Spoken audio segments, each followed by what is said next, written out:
दोस्तों नमस्कार। मैं विकास कुमार, आपका दोस्त और बिजनेस कोच। दोस्तों, फ्री व्यापार स्कूल में मैं हमेशा आपको नए नए बिजनेस आइडिया और नए नए बिजनेस टिप्स देता रहता हूँ। तो दोस्तों, इस बीच मैंने बहुत सारे वीडियोस बनाए हैं और उन वीडियोस के माध्यम से मैंने बहुत सारे बिजनेस आइडिया आपको दिए भी। बट इस बीच मेरे कुछ व्यूअर्स ने मुझे कमेंट किया कि सर, मैं बिजनेस तो करना चाहता हूँ और कुछ बिजनेस ऐसा बताइए जो 15 से 20 लाख रुपए में स्टार्ट हो सके। तो दोस्तों, आज मैं आपको एक ऐसे बिजनेस आइडिया के बारे में बताने वाला हूँ। तो दोस्तों, एक ऐसे प्रोडक्ट के बारे में बताने वाला हूँ जिनका यूज़ हर एक घर में होता है, वो चाहे आपके घर में हो या मेरे घर में हो। आज की डेट में दोस्तों, गरीब से गरीब, एक मीडियम क्लास फैमिली और एक अपर मिडिल क्लास फैमिली के पास ये प्रोडक्ट्स हैं, और जिनके पास नहीं है, इन सारे प्रोडक्ट्स को वो जरूर रखना चाहते हैं। बात करें दोस्तों इलेक्ट्रॉनिक प्रोडक्ट्स के बारे में, जैसे television, fridge, AC, water purifier, washing machine, इन सब के शॉप के बारे में मैं दोस्तों बताने वाला हूँ कि किस तरह से आप लो कॉस्ट में इनका सेलिंग आप स्टार्ट कर सकते हैं। और इस बिजनेस को स्टार्ट करने के लिए दोस्तों क्या क्या रिक्वायरमेंट्स होंगी, कितनी स्पेस की रिक्वायरमेंट होगी, कौन कौन से लाइसेंस की ज़रूरत पड़ेगी, कितना इन्वेस्टमेंट होगा, इंटीरियर डिजाइनिंग में क्या क्या लगेगा आपका, प्रॉफिट मार्जिन कितना होगा। और दोस्तों, इसके साथ हम ये भी डिस्कस करेंगे कि अपने प्रोडक्ट्स को कैसे अच्छे लेवल पे सेल किया जाए और कंपटीशन में बने रहें। दोस्तों, ये बात सुन के आप सब लोगों के दिमाग में एक चीज़ आ रही होगी कि आपके मार्केट में ऐसे बहुत सारे ऑप्शंस हैं, ऐसे बहुत सारे शॉप्स हैं जहां से लोग बड़े बड़े बिजनेस कर रहे हैं। तो दोस्तों, ऐसा कोई भी बिजनेस नहीं है जिनकी शॉप ऑलरेडी ना हो। तो दोस्तों, वीडियो को शुरू करूं इससे पहले आपसे रिक्वेस्ट है कि अगर आप चैनल पर नए हैं तो चैनल को सब्सक्राइब कर दीजिएगा, बेल आइकन को प्रेस कर दीजिएगा, जिससे मेरी आने वाली वीडियोस का नोटिफिकेशन सबसे पहले आपको मिल सके, जिससे नए नए बिजनेस आइडिया और नए नए बिजनेस टिप्स आपको मिलते रहें। चलिए दोस्तों, वीडियो को शुरू करते हैं। तो सबसे पहले दोस्तों, हम जानते हैं लोकेशन के बारे में। ये लोकेशन कौन सी होनी चाहिए, जो भी आप बिजनेस करना चाहते हैं तो लोकेशन सबसे बड़ा फैक्टर होता है। तो लोकेशन दोस्तों ऐसा लेना है आपको जो मार्केट के पास हो, जो ग्रोइंग मार्केट हो, या फिर जहां पे मार्केट एक्सपेंड हो रहा हो। ऐसी लोकेशंस पे दोस्तों आप बिजनेस शुरू कर सकते हैं।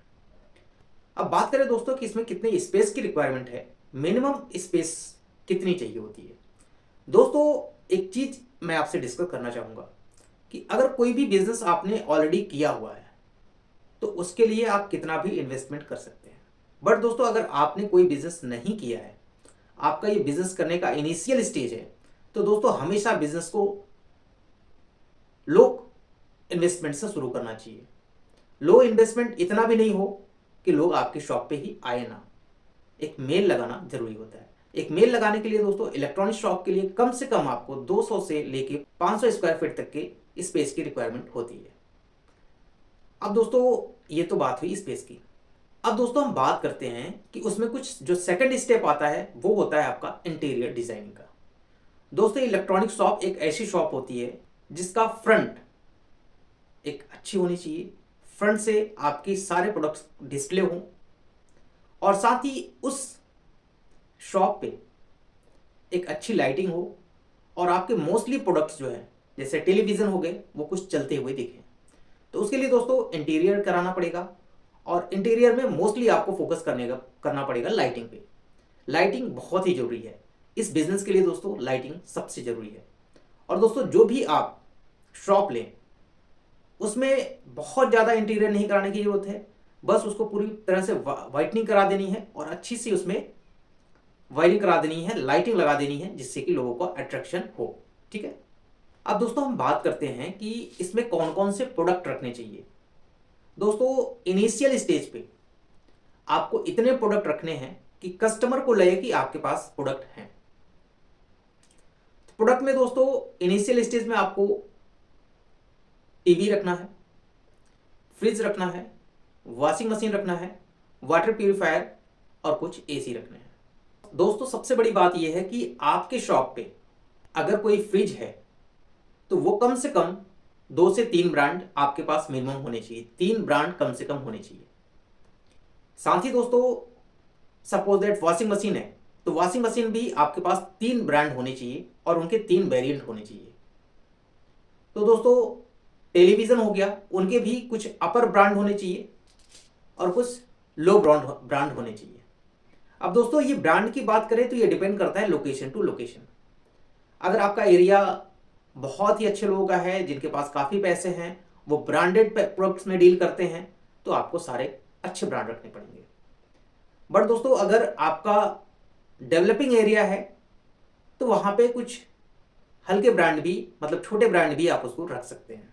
ठीक है, तो दोस्तों जैसा मैंने डिस्कस किया, फ्रिज, वॉशिंग मशीन, साथ में आपका टेलीविज़न, टीवी, और इसके साथ दोस्तों आपको कुछ कूलर, और साथ में दोस्तों आपको रखना पड़ेगा एसी। ठीक है, और कुछ आपको रखने पड़ेंगे वाटर प्यूरिफायर। तो दोस्तों ये इतने सारे आपको प्रोडक्ट रखने हैं। ठीक, अब इसके साथ ही दोस्तों बात आती है कि इसके साथ आप कुछ और प्रोडक्ट भी रख सकते हैं, जैसे इंडक्शन, साथ में दोस्तों आयरन, गीजर, ये सारी चीजें भी आपको मेल लगाने के लिए रखनी पड़ेगी। दोस्तों एक सबसे बड़ी बात इसमें यह है कि किसी भी शॉप को चलने के लिए, किसी भी दुकान को चलने के लिए आपके पास वो मेल होनी चाहिए, मतलब कई ब्रांड्स के प्रोडक्ट आपके पास होने चाहिए। क्योंकि दोस्तों अगर आपके पास कई ब्रांड के प्रोडक्ट्स नहीं होंगे तो कस्टमर आपके पास आएंगे ही नहीं, क्योंकि किसी को सैमसंग पसंद है, किसी को एलजी पसंद है, किसी को वर्लपूल पसंद है, किसी को सोनी पसंद है। तो ये 4-5 ऐसे प्रोडक्ट हैं, 4-5 ऐसे ब्रांड हैं जिनके प्रोडक्ट आपको रखने पड़ेंगे, क्योंकि बिना उसके आपके पास कस्टमर नहीं आएंगे। ठीक है, तो इस चीज़ पे आप फोकस कीजिएगा कि जो भी आप प्रोडक्ट रखें वो एक मेल लगा के रखें। अब हम दोस्तों इसमें बात करते हैं कि इन्वेस्टमेंट कितनी होगी। इन्वेस्टमेंट की बात करें तो दोस्तों एक तो सबसे पहले आपका जाएगा शॉप का रेंट। अब यहाँ पे डिस्कस करते हैं दोस्तों कि रेंट कितना होना चाहिए। दोस्तों इनिशियल स्टेज पे जो आपका रेंट होना चाहिए वो 10 से 30 हज़ार के बीच में होना चाहिए, उससे ज़्यादा नहीं होना चाहिए। इसके साथ ही दोस्तों जो इंटीरियर आपका होगा, इंटीरियर में अप्रॉक्स आपके 2 लाख रुपए के आसपास एक्सपेंस हो जाएंगे। और दोस्तों प्रोडक्ट की बात करें तो कम से कम प्रोडक्ट जो है वो 15 से 17 लाख रुपए के आसपास का आपको प्रोडक्ट रखना पड़ेगा। तो टोटल इन्वेस्टमेंट देखा जाए तो दोस्तों 18 से 20 लाख रुपए का इन्वेस्टमेंट है आपको। अगर इलेक्ट्रॉनिक शॉप ओपन करनी है तो आपको ये प्रोडक्ट रखने पड़ेंगे, कम से कम 20 लाख तक के प्रोडक्ट आपको रखने पड़ेंगे। दोस्तों इसमें बात करते हैं कि प्रॉफिट मार्जिन कितना होता है। प्रॉफिट मार्जिन की बात करें तो दोस्तों इसमें प्रॉफिट मार्जिन अप्रॉक्स आपका 5% से लेके 10% तक का होता है। अब दोस्तों हम प्रॉफिट मार्जिन ना तो ही 5 ले रहे हैं और ना ही 10 ले रहे हैं, एक हम मिनिमम लेके चल रहे हैं जो इनका एवरेज प्रॉफिट मार्जिन होगा अप्रॉक्स 8%। अगर दोस्तों हम 8% का प्रॉफिट मार्जिन लेके चलते हैं और ये हम कैलकुलेट करते हैं कि पर डे अगर आपका 40,000 रुपए का प्रोडक्ट सेल होता है, अगर 40,000 रुपए का प्रोडक्ट सेल होता है तो इसमें 3,200 रुपए पर डे आपके प्रॉफिट होते हैं। तो दोस्तों अगर मंथली कैलकुलेशन किया जाए तो अप्रॉक्स 90,000 रुपए के आपके प्रॉफिट मार्जिन इसमें निकल के आते हैं। अगर एक्सपेंस देखा जाए दोस्तों तो आपका जो इलेक्ट्रिसिटी है, रेंट है, अगर हम दोस्तों 20,000 रुपये रेंट रख लेते हैं और इलेक्ट्रिसिटी को भी आप 3,000 से लेकर 5,000 रुपये के बीच में रख लीजिए तो 25,000 रुपये। एक अगर दोस्तों आप लड़का रखते हैं तो 10,000 रुपये उसका भी, तो अप्रॉक्स दोस्तों इसमें 35 से 40,000 रुपये के आपके एक्सपेंस मंथली होते हैं। और अगर दोस्तों प्रॉफिट की बात करें तो जैसा मैंने कैलकुलेट किया कि 90,000 रुपये के आसपास का इसमें प्रॉफिट होता है मंथली, तो अप्रॉक्स दोस्तों आपको 50,000 रुपये तक के प्रॉफिट हो सकते हैं अगर 40,000 रुपये का पर डे का सेल होता है तो। ठीक है, तो दोस्तों ये एक अच्छा प्रॉफिट मार्जिन वाला बिजनेस है। किसी भी बिजनेस को दोस्तों ग्रो करने में कम से कम 6 से 8 महीने या 1 साल लगते हैं, तो इस चीज़ को भी आपको ध्यान रखना है और इन सब चीज़ों का भी आपको फोकस करना है, इनका भी बैकअप लेके आपको चलना है। अब हम दोस्तों इसमें समझते हैं कि कौन कौन से लाइसेंसेज ऐसे हैं जो आपके लिए मैंडेटरी हैं। अगर आप इलेक्ट्रॉनिक शॉप ओपन कर रहे हैं तो बहुत ही जरूरी है। तो दोस्तों लाइसेंस की बात करें तो इसमें 2 लाइसेंस बहुत ही जरूरी है। एक है आपका जीएसटी, दूसरा है आपका शॉप एक्ट का लाइसेंस। 2 लाइसेंस दोस्तों आपको लेना मैंडेटरी है। ये 2 लाइसेंस से ही आप अपने बिजनेस को ग्रो कर सकते हैं। इसके साथ ही दोस्तों जब आपका जीएसटी हो जाएगा, शॉप एक्ट का लाइसेंस बन जाएगा, तो इसमें दोस्तों आपको एक जरूरत पड़ेगी करंट अकाउंट का, जिसमें आपको सारा ट्रांजेक्शन करना है, जिससे कि आपके सेविंग अकाउंट पे इसका इफेक्ट ना पड़े और आप अपने करेंट अकाउंट से सारे बिजनेस को ऑपरेट कर सकें।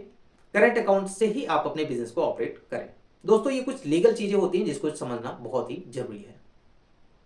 अब दोस्तों हम इसमें समझते हैं कि क्या इसमें ऑफ सीजन की भी कुछ कंडीशंस होती हैं। जब आप बिजनेस स्टार्ट करते हैं तो उसमें कुछ ऑफ सीजन भी आता है, एक साल में कुछ ऑफ सीजन भी होते हैं।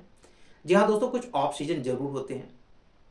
जुलाई से लेके सितंबर के बीच में कुछ ऑफ सीजन जरूर होता है, बट उसके बाद दोस्तों जैसे ही दशहरा स्टार्ट हो जाता है, दशहरे के बाद दिवाली पे आप सभी लोग जानते हैं कि हर एक घर की जरूरत होती है, टेलीविजन, फ्रिज, ये सारी चीजें शुरू हो जाती हैं। बट दोस्तों जब ऑफ सीजन की बात करें तो ऑफ सीजन में शुरू हो जाता है आपका क्या, वॉशिंग मशीन के सेल शुरू हो जाती है, तो इसमें वो भी कवर हो जाता है। अब दोस्तों कुछ क्वेश्चंस और आ रहे हैं कि इसमें ये बिजनेस स्टार्ट कब करना चाहिए, बिजनेस स्टार्ट करने का टाइम क्या है, जिससे कि आपकी मार्केट में आपका बिजनेस स्टार्ट होते ही मार्केट आपका ग्रो कर जाए। तो दोस्तों अगर आप इलेक्ट्रॉनिक शॉप का बिजनेस करना चाहते हैं या फिर इलेक्ट्रॉनिक शॉप का बिजनेस स्टार्ट करना चाहते हैं, तो दोस्तों ये बिजनेस आप हमेशा नवरात्रि में स्टार्ट करें, मतलब दशहरे से पहले। दशहरे से पहले स्टार्ट करें, दशहरे पे कुछ सेल आपका स्टार्ट हो जाएगा और दिवाली आते आते आपकी सेल एक नंबर की हो जाएगी। और साथ ही दोस्तों उसके बाद न्यू ईयर आ जाता है, फिर उधर शादी के और लगन का सिस्टम शुरू हो जाता है, तो उसमें भी आपकी सेल हो सकती है क्या, होगी ही। ठीक है, तो इस तरह से दोस्तों दिवाली तक आते आते आपकी एक अच्छी खासी सेल हो जाएगी। और जैसे दोस्तों गर्मियां आएंगी, गर्मियों में फिर से वही एसी की डिमांड, कूलर की डिमांड, इसके साथ साथ दोस्तों फिर से गर्मियों की शादी स्टार्ट हो जाती है। अगर आप ग्रामीण एरिया में रहते हैं तो दोस्तों, अगर आप ग्रामीण एरिया में रहते हैं तो वहां पे शादियां गर्मी में होती हैं, तो उसका भी बेनिफिट आपको मिलेगा। और जैसे ही दोस्तों काफी गर्मी पड़ती है उस टाइम फ्रिज की डिमांड सबसे ज्यादा होती है, उसके साथ साथ दोस्तों एसी की डिमांड और कूलर की डिमांड हो जाती है। तो दोस्तों ये एक ऐसा बिजनेस है जो पूरे साल चलने वाला बिजनेस है। ठीक है, और इसमें दोस्तों कुछ चीजें और हैं, उसको भी हम डिस्कस करते हैं। इसके साथ ही दोस्तों अगर आप प्रोडक्ट ठीक ठाक मंगाते हैं, 15 से 20 लाख रुपए का इन्वेस्टमेंट करते हैं, तो यहाँ पे एक क्वेरी और आता है व्यूअर्स का कि ऑनलाइन मार्केटिंग इतना ज़्यादा हो चुका है कि लोग शॉप पे आते नहीं हैं।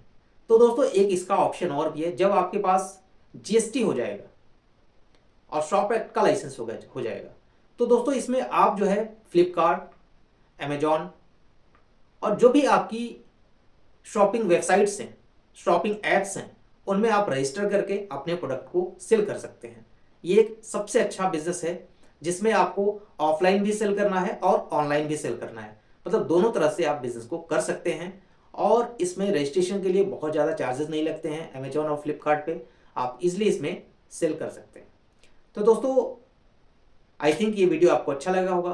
दोस्तों अगर वीडियो अच्छा लगा हो तो वीडियो को कमेंट कीजिएगा, वीडियो को ज़्यादा से ज़्यादा शेयर कीजिएगा और दोस्तों मुझे कमेंट करके जरूर बताइएगा कि ये वीडियो आपको कैसा लगा। तो दोस्तों इस तरह की वीडियो के लिए मिलते हैं नेक्स्ट वीडियो में, तब तक के लिए धन्यवाद।